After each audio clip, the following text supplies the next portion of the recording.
പെരുമനം എന്ന് കേട്ട നമ്മളെ മനസ്സിൽ ആദ്യം ഒടുത്ത കുട്ടന്മാരാർ എന്ന പേരാവൂല്ലേ. 24 വർഷത്തോളം തൃശൂർ പൂരത്തിന്റെ മേള നായകസ്ഥാനം വഹിച്ച കുട്ടന്മാരാരുടെ സ്ഥലത്താണ് ഇന്ന് നമ്മളുള്ളത് കേട്ടോ. പെരുവനമെന്നും പെരുമനമെന്നും ഒക്കെ അറിയപ്പെടുന്നിടം. പരശുരാമൻ സ്ഥാപിച്ചതെന്ന് ഐതിഹ്യത്തിൽ പറയപ്പെടുന്ന 64 നമ്പൂതിരി ഗ്രാമങ്ങളിൽ ഒന്നത്രേ ഇത്.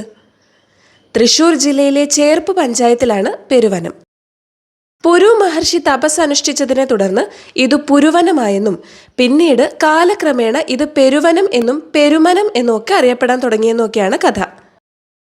പ്രതിഷ്ഠാമൂർത്തിയെ പെരുമാൻ എന്ന് വിളിച്ചിരുന്നതിനാൽ പെരുമാൻ വാണിടം പെരുമനമായി എന്നതാണ് ചരിത്രപരമായ വസ്തുത. ആദ്യകാലങ്ങളിൽ പെരുമനം കോട്ടം എന്നൊക്കെ അറിയപ്പെട്ടിരുന്നത്രേ. കോട്ടം എന്ന് വിശേഷിപ്പിക്കപ്പെട്ടിരുന്നത് ജൈന ക്ഷേത്രങ്ങളെയാണ്. കുറെ കാലം ആ പേര് നിലനിന്നിരുന്നു പോലും. പെരുമനം എന്ന ഗ്രാമത്തിന് കൃത്യമായ അതിർവരമ്പുകൾ ഇല്ലായിരുന്നത്രേ. അങ്ങനെ ഒരു ഗ്രാമത്തിന്റെ മധ്യത്തിൽ സ്ഥിതി ചെയ്തിരുന്ന ക്ഷേത്രമാണ് പെരുവനം മഹാദേവ ക്ഷേത്രം. വാസ്തുവിദ്യ കൊണ്ടും പ്രതിഷ്ഠകൾ കൊണ്ടും വലിയ പ്രത്യേകതകളുള്ള ക്ഷേത്രമാണിത്. ക്ഷേത്രത്തിന് 2 ശ്രീകോവിലുകളുണ്ട്.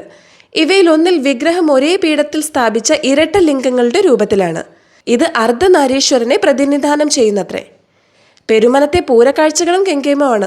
അമ്പലക്കുളവും തൊട്ടടുത്ത വയലും ഗ്രാമഭംഗിയും നിറഞ്ഞ പെരുമനത്തിന്റെ വിശേഷങ്ങൾ ഒരുപാടുണ്ട്. ഷോർട്ട് വീഡിയോ ആയതിനാൽ നിർത്തുന്നു. നിങ്ങൾക്കറിയാവുന്ന വിശേഷങ്ങൾ കമന്റ് ചെയ്യണേ.